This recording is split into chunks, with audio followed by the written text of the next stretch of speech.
ಗೆಳೆಯರೇ ನಮಸ್ಕಾರ, ಹೇಗಿದ್ದೀರಿ ಎಲ್ರು?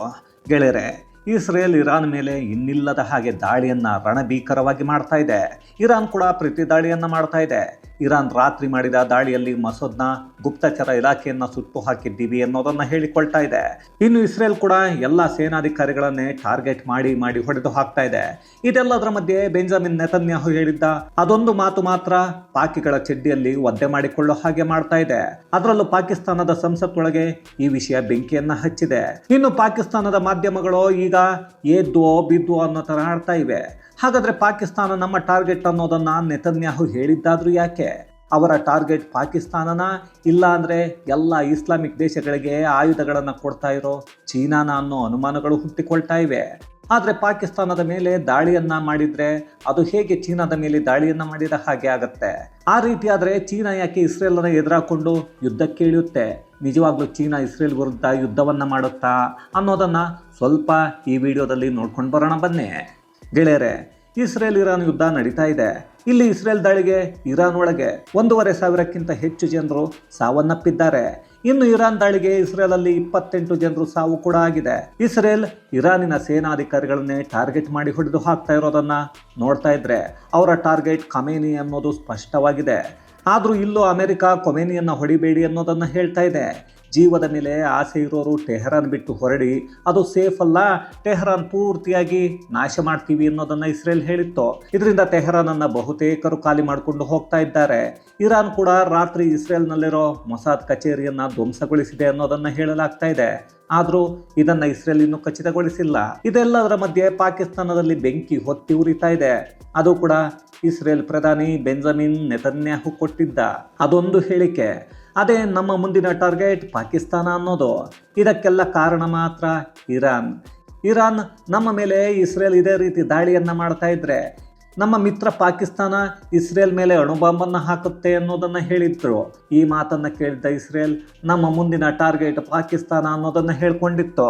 ಅದರಲ್ಲೂ ಪಾಕಿಸ್ತಾನದ ರಕ್ಷಣಾ ಸಚಿವ ಖ್ವಾಜಾ ಆಸಿಫ್, ಇವನೇನು ಖ್ವಾಜಾನೋ ಇಲ್ಲ ಬೇರೇನೋ ಗೊತ್ತಿಲ್ಲ, ಇರಾನ್ಗೆ ನಮ್ಮ ಬೆಂಬಲ ಇದೆ, ಎಲ್ಲ ಇಸ್ಲಾಂ ರಾಷ್ಟ್ರಗಳು ಇರಾನ್ ಜೊತೆ ಸೇರ್ಕೊಂಡು ಇಸ್ರೇಲ್ ವಿರುದ್ಧ ನಿಲ್ಲಬೇಕು ಅನ್ನೋದನ್ನ ಹೇಳಿದ್ದ. ಪಾಪ ಈ ಮುಟ್ಟಾಳನಿಗೆ ಗೊತ್ತಿಲ್ಲ ಅನ್ಸುತ್ತೆ. 6 ಇಸ್ಲಾಂ ದೇಶಗಳು ಒಟ್ಟಿಗೆ ಸೇರಿ ದಾಳಿಯನ್ನ ಮಾಡಿದ್ದಾಗ ಕೂಡ ಇಸ್ರೇಲ್ ಅನ್ನೋ ಪುಟ್ಟ ದೇಶವನ್ನ ಏನು ಮಾಡ್ಕೊಳ್ಳೋಕೆ ಆಗಿರಲಿಲ್ಲ ಅನ್ನೋದು.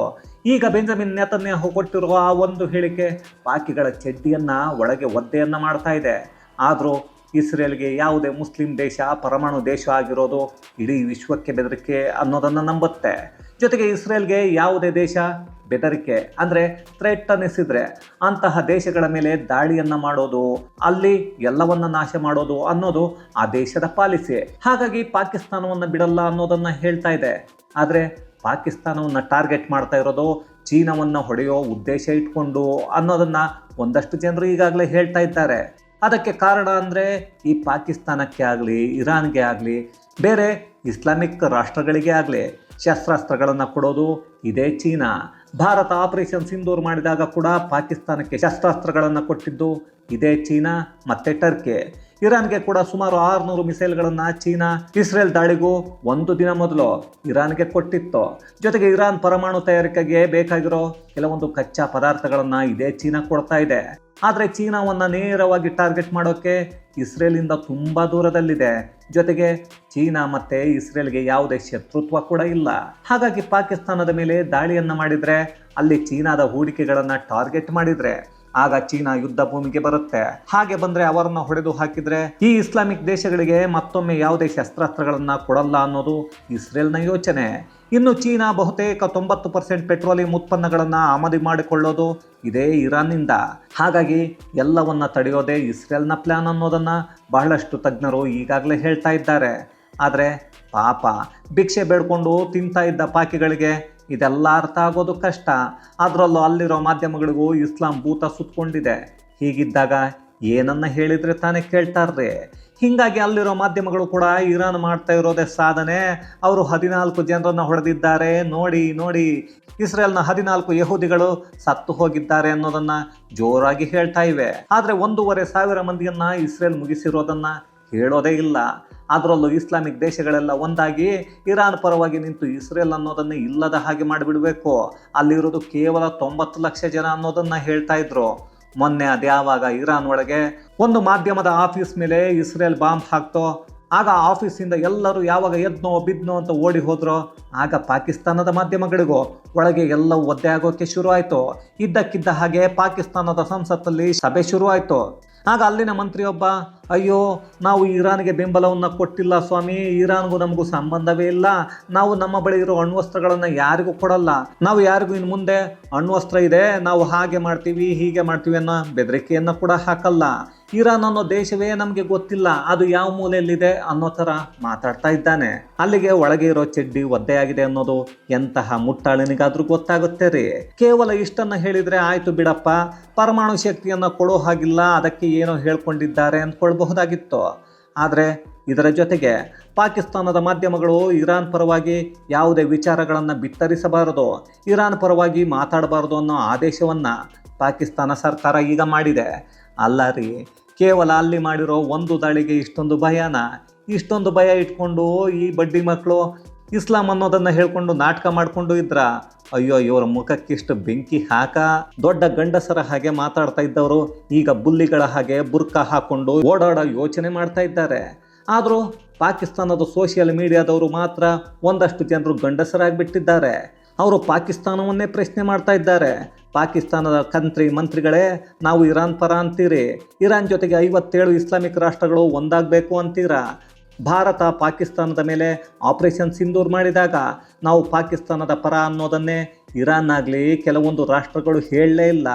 ಈಗ ನೋಡಿದರೆ ಪಾಕಿಸ್ತಾನ ಮಾತ್ರ ಇರಾನ್ ಪರ ಅಂತಿರೋದು ಯಾಕೆ ಅನ್ನೋದನ್ನೇ ಹಿಡ್ಕೊಂಡು ಅವರದ್ದೇ ದೇಶದ ಮರ್ಯಾದೆಯನ್ನು ಜಗತ್ತಿನ ಮುಂದೆ ಹರಾಜು ಹಾಕ್ತಾ ಭಾರತವನ್ನು ಹೊಗಳ್ತಾ ಇದ್ದಾರೆ.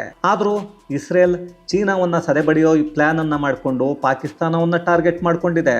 ಪಾಕಿಗಳು ಬಾಯಿ ಬಡ್ಕೊಂಡ್ರು ಬಿಡಲ್ಲ ಅನ್ನೋದು ಈಗ ಗೊತ್ತಾಗ್ತಾ ಇದೆ. ಆದರೂ ಅದಕ್ಕೂ ಮೊದಲು ಇರಾನ್ ಧ್ವಂಸ ಆಗುತ್ತೆ ಅನ್ನೋ ಥರ ಕಾಣಿಸ್ತಾ ಇದೆ.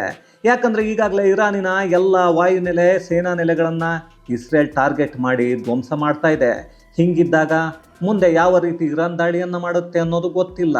ಈಗಾಗಲೇ ಬರ್ತಾ ಇರೋ ಮಾಹಿತಿಯ ಪ್ರಕಾರ ಇರಾನ್ ಕದನ ವಿರಾಮ ಘೋಷಣೆಯನ್ನು ಮಾಡಿ ಅನ್ನೋದನ್ನು ಬೇಡಿಕೊಳ್ತಾ ಇದೆ. ಸಾಕು, ನಮ್ಮ ಕೈಯಲ್ಲೇ ಆಗಲ್ಲ, ಕದನ ವಿರಾಮವನ್ನು ಘೋಷಣೆ ಮಾಡೋಣ, ಯಾರಾದರೂ ಅದಕ್ಕೆ ಮಧ್ಯಸ್ಥಿಕೆಯನ್ನು ವಹಿಸಿ ಬಿಡಿ ಅನ್ನೋದನ್ನು ಕೇಳ್ತಾ ಇದೆ. ಆದರೆ ಇಸ್ರೇಲ್ ಇದನ್ನೆಲ್ಲ ಒಪ್ಪಿಕೊಳ್ಳುತ್ತಾ ಅನ್ನೋದು ಗೊತ್ತಿಲ್ಲ. ಆದರೂ ಇಸ್ರೇಲ್ ಅಂದುಕೊಂಡಿದ್ದನ್ನು ಮುಗಿಸಿದ ಮೇಲೆಯೇ ಅಲ್ಲಿಂದ ಹೊರಗೆ ಬರೋದು ಅನ್ನೋ ನಿರ್ಧಾರವನ್ನು ಮಾಡಿದ ಹಾಗೆ ಕಾಣಿಸ್ತಾ ಇದೆ. ಈಗ ಅದ್ಯಾರೋ ಸದ್ಯಕ್ಕೆ ಮಧ್ಯಸ್ಥಿಕೆಯನ್ನು ಮಾಡ್ತಾರೆ, ಮಧ್ಯಸ್ಥಿಕೆಯನ್ನು ವಹಿಸ್ತಾರೆ ಅನ್ನೋದು ಗೊತ್ತಿಲ್ಲ. ಅದರಲ್ಲೂ ಯಾರಾದರೂ ಹೇಳಿದ್ರು ನೇತನ್ಯಾಹು ಕೇಳ್ತಾರಾ ಅಂದರೆ ಖಂಡಿತ ಇಲ್ಲ.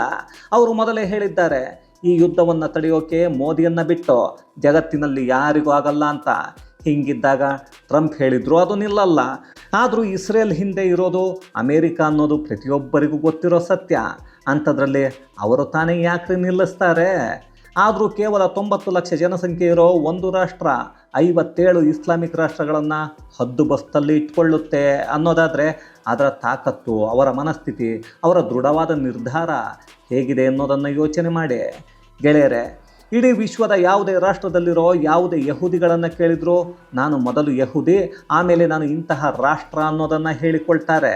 ಅದೇ ನಮ್ಮ ದೇಶದಲ್ಲಿ ನಾವೇನಾದರೂ ಮೊದಲು ಹಿಂದೂ ಆಮೇಲೆ ಭಾರತೀಯ ಅಂದರೆ ನಮ್ಮಲ್ಲಿರೋ ಲದ್ದಿ ಜೀವಿಗಳನ್ನು ನೋಡಬೇಕ್ರಿ. ಮಲಗಿದ್ದವರೆಲ್ಲ ಎದ್ದು ಬಾಯಲ್ಲಿ ಬೇದಿಯನ್ನು ಮಾಡ್ಕೊಳ್ಳೋಕೆ ಶುರು ಮಾಡ್ತಾರೆ. ಅದೇನೇ ಆದರೂ ಇಸ್ರೇಲ್ ಅನ್ನೋ ದೇಶವನ್ನು ನೋಡಿ ಕಲಿಯೋದು ಬೇಕಾದಷ್ಟಿದೆ. ಅದನ್ನು ಕಲಿತರೆ ಒಳ್ಳೆಯದು ಅಂತ ನನಗೂ ಅನಿಸುತ್ತೆ. ಈ ವಿಷಯದ ಬಗ್ಗೆ ನಿಮಗೇನನ್ನಿಸುತ್ತೆ ಅನ್ನೋದನ್ನು ದಯವಿಟ್ಟು ಕಮೆಂಟ್ಸಲ್ಲಿ ತಿಳಿಸಿ. ಇದು ಗೆಳೆಯರೆ, ಪಾಕಿಸ್ತಾನ ನಮ್ಮ ಮುಂದಿನ ಟಾರ್ಗೆಟ್ ಅಂತಿರೋ ಇಸ್ರೇಲ್ ಹಿಂದಿರೋ ಅಸಲಿ ಕಹಾನಿ. ಮತ್ತಷ್ಟು ವಿಶೇಷತೆಗಳೊಂದಿಗೆ ಮುಂದಿನ ವಿಡಿಯೋದಲ್ಲಿ ಭೇಟಿಯಾಗೋಣ. ಅಲ್ಲಿಯವರೆಗೂ ಕನ್ನಡವೇ ಸತ್ಯ, ಕನ್ನಡವೇ ನಿತ್ಯ.